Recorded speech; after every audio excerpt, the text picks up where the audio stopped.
Hey, and welcome back to the Dice Tower. I'm Camilla. I'm Joey. I'm Z Garcia. And we're going to be taking a look at a new game coming to you from Cosmos. This is going to be Dragonkeepers. Aww. I know, right? That was my first impression as well, is it's, aww. Look at that fuzzy fella. He's so big and fluffy. I love the little, fire coming out of his mouth. He's trying so hard He is to trying be hard. a big He'll get old, there. scary dragon. So yeah, you're going to be playing as dragons. You have cards, hand management, playing into your personal tableau to get lots and lots of amulets and points. But let's check it out.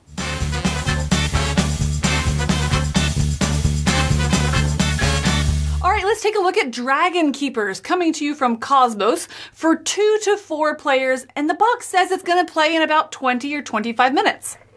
Now here we are all set up for a game. Please note this is going to be a little bit of a variable setup. The number of amulets over here that are available in the pool, as well as your different starting cards, are dependent upon player count. The endgame trigger is also determined by player count. So for example, if you are playing a 2-player game, the end game will be triggered when 7 of these amulets are built, and by built, I mean they have all 3 pieces to form a circle like this. In a 2-player game, when 7 of these are built, it'll trigger the end game. When 3 players, it'll be 8, and for 4 players, it'll be 9. That's your end game trigger. The game ends immediately upon the completion of that turn. It does not continue until all players have equal turn. It is that turn is resolved and you go to scoring. All right, so let's walk through a turn here. On your turn, you can take up to 3 dragons here that are revealed. So, for example, let's say that I want to take this blue dragon here. I would take it, add it to my hand, and immediately reveal the next card. Let's say I also want to take this green dragon, again, adding it to my hand and revealing the next. You can do this up to 3 times. I've decided to go ahead and also take this white dragon for my 3rd and final card. If you do want to take a 4th dragon, you can do so by taking one of these blue, or by paying one of these blue gems back to the supply to take a 4th dragon. Right now, I have none out here. So what I'm going to do is I'm now going to have an opportunity to play cards into my tableau in order to gain the rewards shown on the card here. So right now, I can play 4 red dragons into my tableau, and if I do that, I get the associated rewards or benefits that are listed here on the card. However, before I do that, I have a chance to mitigate this up here. I can mitigate one of these stacks by playing a card from my hand. So for example here, right now I said I can play 4 red dragons. As you can see, I don't have 4 red dragons, but I do have 4 white dragons. So maybe I want to look and see if I have a card anywhere that will allow me to change this to white. Here on this blue card, you can see on the other or the back side of the card, it is going to have a white dragon, as we see right here. So maybe that's what I want to do. I would replace this back on the deck upside down. So now I need to play 4 white dragons. I have those. I would take and place them into my tableau, and now I get the associated rewards. Anytime you see this symbol, it's going to be to take the lowest value amulet and you add it also to your tableau. If you would ever, like I said before, complete the tableau, that does go towards the end game trigger, and you would take one of these gems and place it in the middle. You take the red first because they have higher values. We see 8, 8, 9, as opposed to these blue ones, which are going to be 3, 4, 3, 4, 3, 4, in that range there. So if I completed the amulet, I would take the red until they're empty and then take the blue and just place it in the end. And now, depending on player count, we're a little bit closer to that end game trigger. The placement rules for these dragon cards are you can always add to a stack that has at least one available side open. So right now I can play any of the 4 colors of dragons.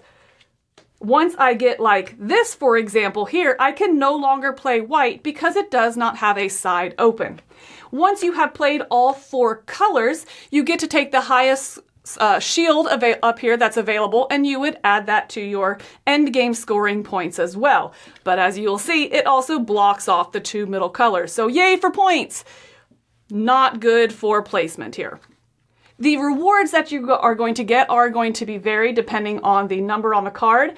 On this one specifically here, you will get a shadow dragon to add to your hand. The shadow dragons on the back side give you have to play 6 of a colored dragon. It gets you, again, the lowest amulet over here, as well as this amulet with the crown means you take from the highest stack. So for example, if you can play 6 of one color, you would get a low value and a high value of that. The shadow dragons can also be wild. They cannot be played on their own. For example, if I needed to play another green dragon, cannot play it on its own like that, but I can couple it in order to increase the number to hopefully meet this number on here. This is not a threshold. You have to meet that number exactly. So it's either a wild or played back on top of this stack to get that added bonus of the highest amulet over here. That's on the 2. Here you get 2 amulets. Again, that's going to be the lowest. On the 4, you also get one of these dragon eggs. At the end game scoring, whoever has the most of these gets to turn 1 over, which becomes 16 points. These are friendly ties, so if all of you have 2 or 3, all of you get to score 1 as 16. That was in that tie. On this one, and we talked about earlier how you can use these to mitigate and pick up a 4th card. You're going to get those through your number 1s, and 5s just give you that highest value. So these are all in here, and they will be random. After you have completed your turn and played out the dragons you want to, then all the other players get a chance to do the same. They cannot do the mitigation of either of these decks, but they do have a chance to, in this case, play 1 white dragon. Or in what I had done was play the 4 dragons, they would get to do the same. They do not have to, but if they have those cards available in hand, they do have an opportunity to follow you in that play action, and they get the rewards as well. Your turn's complete, it goes to the next player. Play is going to continue like that until the endgame trigger is met, which is a certain number of amulets built, at which point you go to endgame scoring. Points are calculated. All of these are turned over. Anyone that's received a shield, and then any of the dragon eggs, whoever has the highest, or in case of a tie, both of you, the most number would flip it over for 16 points. Everyone else just gets 4. Calculate your points. Highest points wins. All right, so first up, let's talk about the components. What do you guys think about the components? I think the components are pretty good. I think the card, I love the large format cards in this. Right. It's one of those things, there are not that many bits. There's a few cardboard pieces, the little, semicircle things, or a third of a circle that make the amulets, the little bit that goes in the middle, the little eggs. That's all fine, pretty standard cardboard stuff. The cards and the artwork are the ones that sort of carry the game. I agree. And it's traditional Cosmos card quality, which is not linen. They don't really go for linen, but it is very good card quality. That stuff goes and goes. And then the artwork, the big, the splashy, this is a game from Michael Menzel, who is an artist first, a visual artist first, and a designer second. He came to it pretty late, actually. He's, someone who's illustrated many, many games and has only designed 3, Right. So I like that the game has a lot of room to show off that artwork. I really enjoy that. Yeah, I was going to say very similar. It's they're not linen finished cards, but I still really like them. They feel good in the hand. Yes. And there's going to be turns where you have 1 card in your hand. There's going to be turns where you have 7 that you're kind of balancing as well. Yeah. And then being that bigger format, because of the design, the graphic design on the card, it doesn't feel cumbersome. Right. They have the double symbols on the corner of the card, so you can tell what color your dragon is, as well as what's on the back side of the card. So it's very legible, but then if you are looking at the card, it's one big piece of dragon of artwork. There's not a whole lot going on the card, but they're very well designed to where the components don't feel as cumbersome or finicky as I expected. Building the amulets, they come together well, but it's not like a puzzle you're putting together. It just feels very clean. I think it fits. Satisfying. Satisfying, yeah. It's very clean for what you're expecting out of this size box, this kind of cute artwork, that kind of stuff. Yeah, for sure. So my favorite thing about the game, I think, is the card pickup decisions that you're making, the decision of that, where sometimes you're picking it up for the color of dragon, sometimes you're picking it up for the mitigation, sometimes you're picking it up just to push your luck a little bit to hope something else comes out, because you want to mitigate both, but you can't. Right. And so I think every turn has such a great decision space on when it's your turn and you're setting that. But then on the flip side of that, if it's not your turn, there's great tension. Because you're because you have that follow action. Yeah. I love that you're sitting there kind of hoping, oh, come on, change it. Yes, I got red. Oh, no, you mitigated it back to blue, or whatever it may be. Or I'm 1 card short, something like that. That's my favorite mechanism of the game. That really shined for me specifically. How do you guys feel about that decision? I like that a lot. I also like that when you're watching the person in front of you, although you can do the follow action, you may want them to keep that dragon up so you can just start pulling off of this one. You're like, I want to keep that color dragon. And I like the point where you can get 3 cards, and having more cards in your hand is always good. But the more cards you pull, the more you're going to risk losing that perfect like sequence you've got there. Sure. So you see it come to your turn, you're like, man, this is perfect for me. I could just do this now, or I could try. I mean, what are the odds? And every time, and then you try to like rationalize, okay, I've seen a lot of white dragons. It's probably not going to be a white one. And it's like, no, it is. And it's just, it's really good. I love that push your luck. I really like the up to 3 cards thing. Yes. Often I'll find myself going, okay, I'll take one for me, I'll take one for me, that was 2, but I really like that combination. I'm done. I took 2. I can play to this, you know. The following idea keeps everyone involved. This is a game that if it did not have that concept, would have a decent amount of sort of downtime. Right. And not that the turns are long by any means. I just would be fully checked out. You know, there would be no interaction. I'd be like, who cares? Whatever. Yeah. But the fact that I am following, you know, on your turn and watching what you're doing, okay, I can play that. Yes. Yeah. Shutting down the piles that are within other piles is also a small idea, but a clever idea. It is. And it has this interesting will I, won't I thing where I'm like, okay, I could play. I'm getting close to having all 4 colors. That's good for a bonus. But then I'm shutting down a color and I'm still holding some of that. You know, you'll find yourself in this game shutting down. It happened to me last game. Shut down blue pile with like green and red, whatever. And I just, a handful of blue dragons. I can't do anything with except mitigate something. But even their mitigation is maybe for that other color that's in the middle. So you're like, that is truly a dead card for me for the rest of the game. Yeah. You know, and so like, when did you play that? Did you wait late enough in the game to play it to where it's like, it doesn't matter, we've got 2-3 rounds left anyway. You know. And talking about that, I think the game is the perfect length. I agree. It is a game which is very simple. It's sort of one clever, one central sort of funky mechanism, which is kind of what you want. You want one weird mechanism. You don't want 4. Because then it's like, this is just weird. So it's traditional with one funky mechanism, and when you're getting to that point where you're going, where you're kind of like, you know, you have that tension, you're getting to the good tiles, you're getting to the higher value ones, the game comes to a natural end. And it is just good pace. It really does end when it needs to end. Yeah. You have that tension, rising tension. You're like, oh, I wish I had one more turn, which is what you want. The thing. You want that feeling in a game, that, come on, make it back to me feeling. Yep. It feels a fraction too short, which is exactly how it should feel. Yes, right. So I really like the cadence of it and the game length. I think that's a good point, because I think in one of my plays I was frustrated. I know you felt this in the play we played, where I was really frustrated that it ended right before my turn. I was like, I needed that turn. You don't understand. And I was this frustrated. But it was a good frustration, because back to the game length, it was like, all right, you won't get me a second time. Let's do it again. Like, I immediately want to jump back into another game of this. Yes. Yeah. And it's got that thing where I love when card games have that. You can do the little climb, or you can shoot for the moon. You can be like, okay, I'm not going to play because I'm going to get this 6 run. I have that Shadow Dragon I've got ready. it. It's going to happen. And then it could end right before you get to it, because the end is abrupt. It is. It's like, come on, man. You know? You see it coming, because you're like, all right, we're at 5 amulets. Ooh, that's the 6th. Ooh, 2 more. But then it doesn't make it back to you, because the next 2 people do it, and you're like, rah! You know, so you see it coming, but it still catches you off guard. It does. Like, you know, one little bit of drawback for me, I think, was in the setup.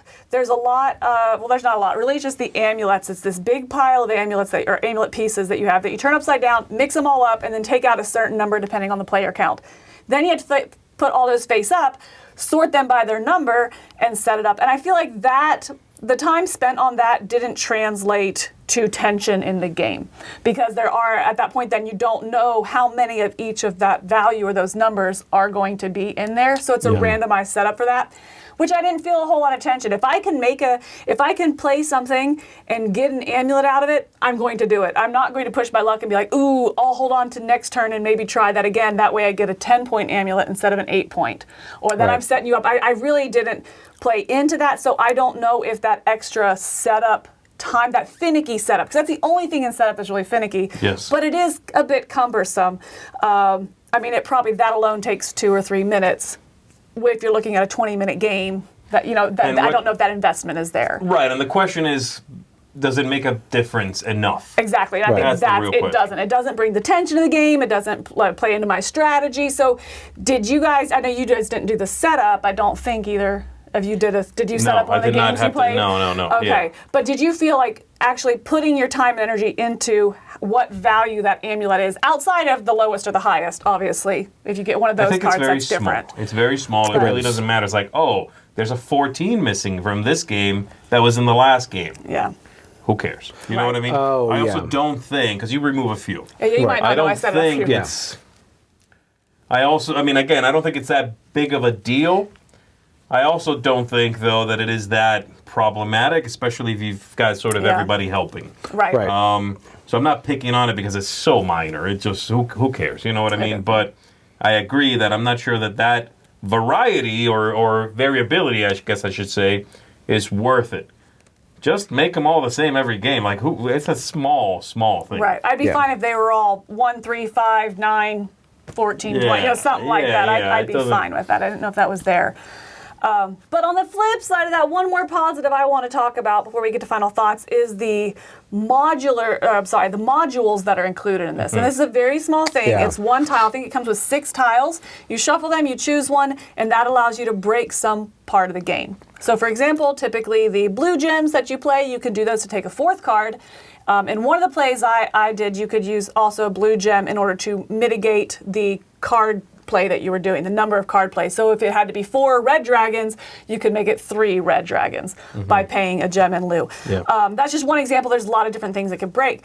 I loved that. Yeah. I thought I played without it my first game. The second game, I jumped right in, and actually, that's when I taught you, that one I taught you in, and you picked it up really quick. There's no reason not to do it. No reason not to. Sure. Yeah. Except for if you're playing with someone younger, something like that. But I loved that, though. I think that just kind of knocked it up just a little bit. That one change of rule gave you a little bit more strategy in what you were doing, and I think that was really clever to have that piece in there, and I'm glad it's there. It definitely took I really enjoyed the game, and I guess I'm kind of getting final thoughts here. I guess I really enjoyed the game, but that kind of elevated it a little bit more. I was like, ooh, I love this game. Yeah, it's a little really extra pizzazz on top of the game already. And the game really is sort of a gussied up card game. Right. Like a very straightforward, like this could have been a small card game. Yes. You know what I mean? With one sort of clever idea in which every time the cards have something on the back unrelated to the front. When you take a card, you both place a new one face up and see a new back on the upcoming one. That's it. That's the twist. That's the main clever part there. But the production, again, gussies it up a little bit. It's a big card. It's a splashy look. I think that there is value there. I think that makes the game feel a little more fulfilling. It feels like a little bit more of a meal. And this game has all the indications of becoming a comfort game.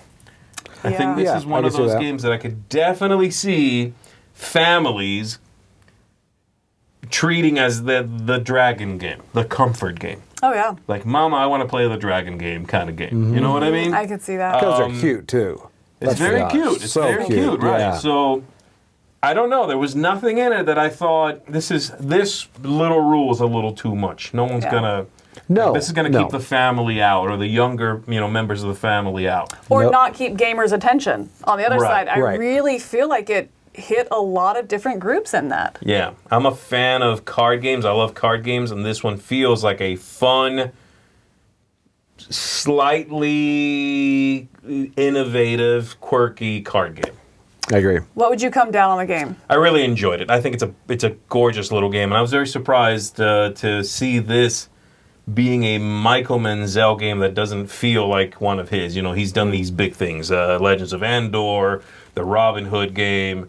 This one is, in some ways, very traditional and very small. It's a small little thing, but it has that great artwork. It feels, like I said, already familiar almost, and I've played it a few times, and already I'm like, warm blanket feeling a little bit. You know what I mean? So I'm coming in at an 8.5. It's a seal of excellence for me. I really, really like this game. It's lovely.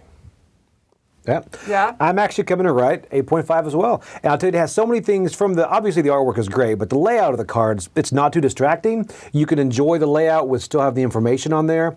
And how rewarding it is to put your amulet together.